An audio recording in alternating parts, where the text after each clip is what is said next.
Olá, minhas Nefertites! Tudo bem com vocês? Hoje a minha Nefertiti está aqui para conversar com a sua Nefertiti. E hoje vai ser nesse estilo podcast, vai ser podcast mesmo, só minha voz aparecendo. Assim é uma outra forma para passar o conteúdo para vocês também, né? Eu estou muito inspirada para contar algo sensacional. Uma grande ficha que caiu e que tornou muito claro para mim durante um estudo aí que eu fiz sobre o envolvimento da política na dança do ventre, né? Sobre esse impacto aí que ela causou na dança do ventre.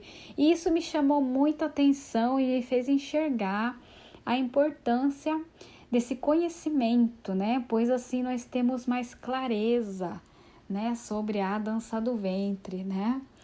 E na década de 80, o Egito, ele declarava independência, mas ele estava sob o domínio da Inglaterra, né?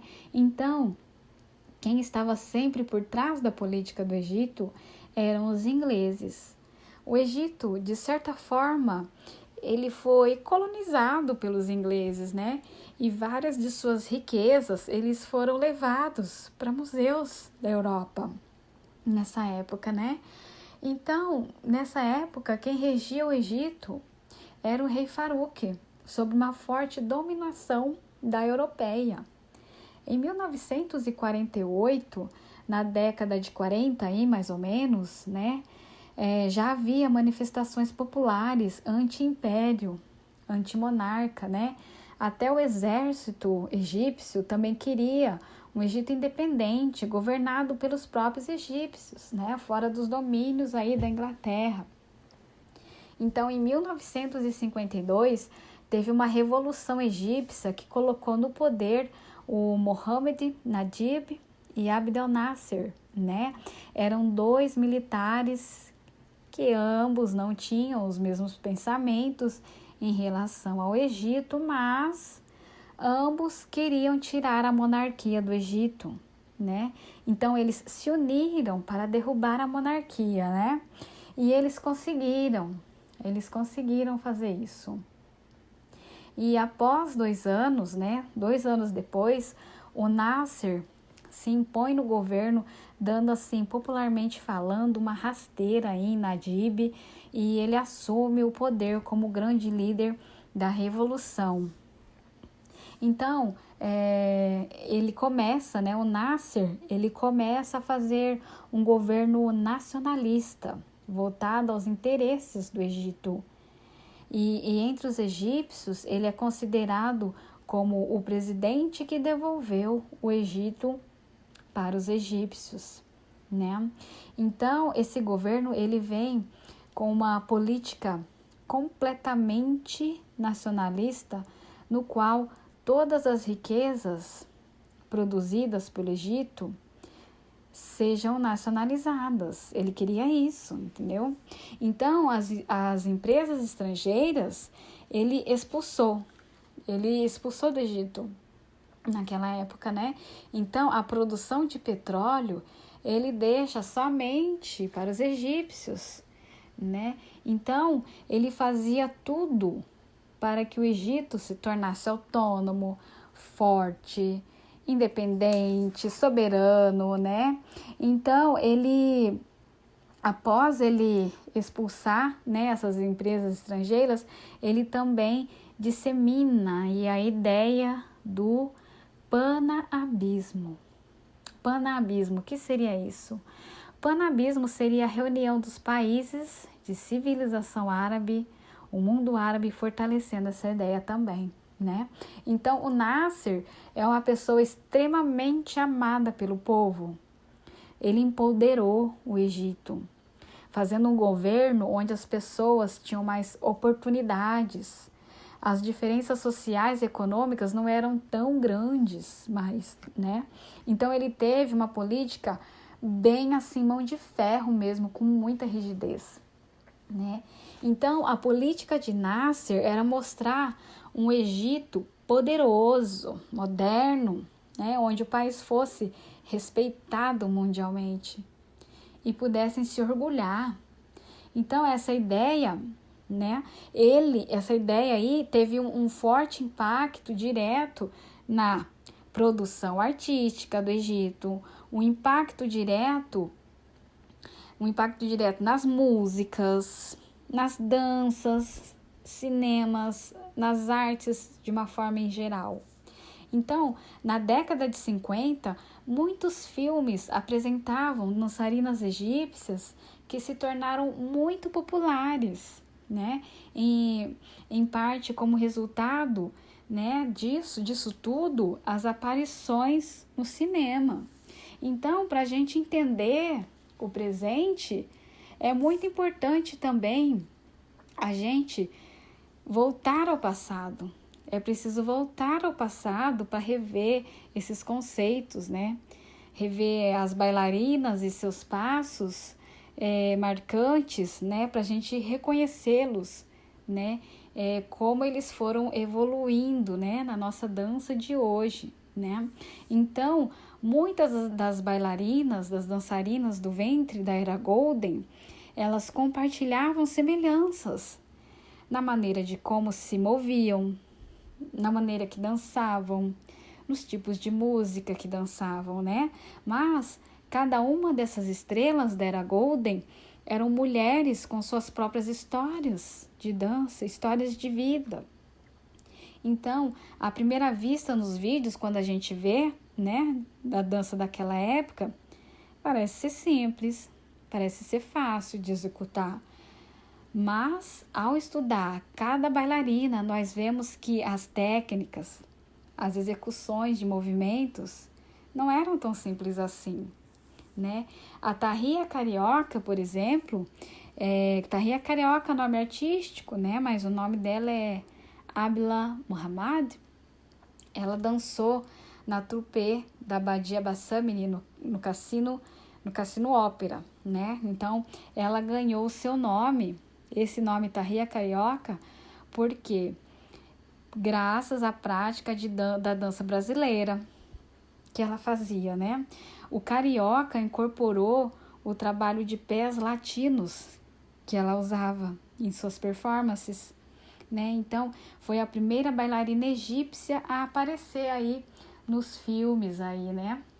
Nós temos também a Samia Gamal. Samia Gamal, ela conhecida, né? Samia Gamal, conhecida pela sua expressividade, né? Ela agregou muitos aí elementos como balé clássico, né? De danças latinas, ela passou a usar o véu. Olha aí, gente, quanta coisa legal, né? E ela passou aí, com o véu, ela passou a melhorar a sua postura, né? E ela foi a primeira bailarina a se apresentar de salto alto. Olha que interessante isso. A Suhezak, primeira bailarina a fazer aí performance, né? Com as músicas daí da Consum. Como muitas bailarinas daquela época, ela não tinha o apoio da sua família, né? E especialmente aí do seu pai. Então, as suas realizações posteriores, sim, são mais significativas, né? E a sua maneira natural de dançar, seu carisma, fazem dela uma das dançarinas mais respeitadas aí, conhecidas no campo da dança atualmente, né? A Naima Akef, né? Nascida aí no Cairo, né? Naima nasceu de uma família circense, onde ela aprendeu a dançar, a cantar e a fazer acrobacias, né? Ela estreou como protagonista no filme El Eish El Mar, o Pão e o Sal no Egito, né? Então, não tinha influência nos estilos das outras bailarinas anteriores que eu falei aqui, né? E ela criou aí seu próprio estilo e tinha um sentimento pessoal de interpretação, né, pela dança e pela música egípcia. E ela fez aí outros trabalhos também bem legais aí no mundo do cinema, né? A Nagiwa Fouad, ela iniciou a carreira aí com 14 anos, super jovem, né? No auge aí de 1976. com a música Kamar Arba Tashar, escrita especialmente para ela. Né? Ela unia a dança de Tahia, da Samia, da Naima, criando elementos dramáticos, né? Mas ela se dedicou mais a ser atriz, se tornando produtora de cinema. Nós temos também a Mona Said, conhecida pelos libaneses como Bronze do Nilo, né? Cheia de energia em palco, apelidada de Princesa do Raqs Sharq por Tahia. A Fifi Abdo, maravilhosa, nascida em 1953 no Cairo, chegando aí ao sucesso em 1970. Fifi é típica da mulher ballad, rainha da ousadia, temperamento forte, carismática, linda, um quadril estonteante, bailarina e atriz. Hoje a Fifi ela vive em sua grande mansão aí no Cairo, ainda cheia de energia e carisma nas redes sociais. Nós temos também a Ainda Nor, nascida na Alexandria. Ela treinou em grupos folclóricos egípcios, né? Em 1981 passou a atuar em solos, se tornando uma artista bastante amada. Atualmente, ela ministra workshops e oficinas. Então, hoje meu podcast foi voltado para esse tipo de conhecimento. Eu acho assim que para nós aí, que representamos essa arte, é importantíssima a gente saber desse conteúdo, dessa história tão rica, né? Saber a raiz mesmo da dança do ventre, né? É muito importante. Então, faz assim uma grande diferença quando a gente começa a interpretar, né, a nossa arte, mostrando aí para o público com tanto amor, né?